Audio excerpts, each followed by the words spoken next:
Bonjour à tous, bienvenue dans cette vidéo Labocast 3D. Alors aujourd'hui on va vous expliquer comment envoyer une commande après avoir pris une empreinte. On va vous montrer comment désactiver l'envoi des fichiers bruts pour gagner un peu de temps si votre connexion internet n'est pas terrible. On va vous montrer comment envoyer le cas et je vais vous montrer comment cloner le cas si vous voulez le remodifier derrière ou le réenvoyer au laboratoire, etc. Voilà, donc là on a nos empreintes qui viennent d'être faites, qu'on retrouve dans le dossier patient ici. Et donc on a les différents types d'empreintes qui ont été faites, maxillaire, mandibule, etc. Vous voyez que sur le côté, on a une petite flèche qui nous permet d'agrandir la liste des fichiers qui s'y trouvent.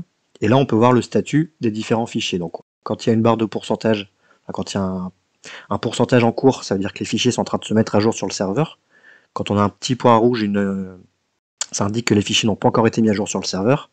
Et là, vous voyez, si on veut envoyer au laboratoire, il me dit que les fichiers ne sont pas encore mis à jour sur le serveur, et du coup, ce n'est pas possible. Alors, ma connexion Internet n'est pas terrible.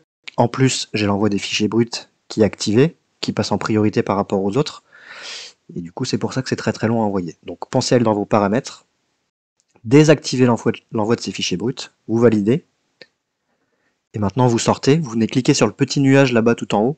Et là, vous voyez les fichiers qui sont en cours d'upload. Donc, vous annulez le téléchargement. Ça va annuler l'envoi des fichiers bruts. Et du coup, ça permettra aux empreintes de se mettre à jour plus rapidement sur le serveur. Donc il va falloir attendre que ces trois icônes rouges disparaissent. Et ensuite, on pourra envoyer au labo. Donc, je vais sortir de mon dossier, je vais revenir. Ça peut aider le logiciel à refaire son upload.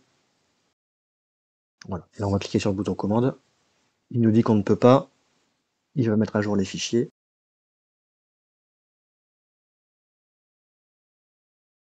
Voilà, la mise à jour vient de se faire. Donc les fichiers bruts restent en rouge parce qu'ils n'ont pas été mis à jour sur le serveur.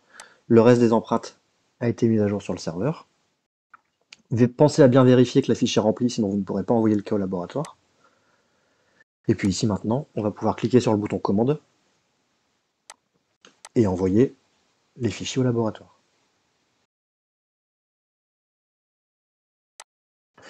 Alors, vous voyez l'icône dans le fond, elle est en scan completed, c'est-à-dire que le scan a été fait, c'est en bleu, là on envoie la commande au laboratoire, l'icône vient de passer en jaune, ordered. Ça indique que le cas est parti au niveau du laboratoire, et on le retrouve dans la order box ici avec son statut, donc là en attente au niveau du laboratoire. Un cas qui est en attente, vous allez pouvoir l'annuler, en cliquant sur le bouton ici en haut à droite, annuler.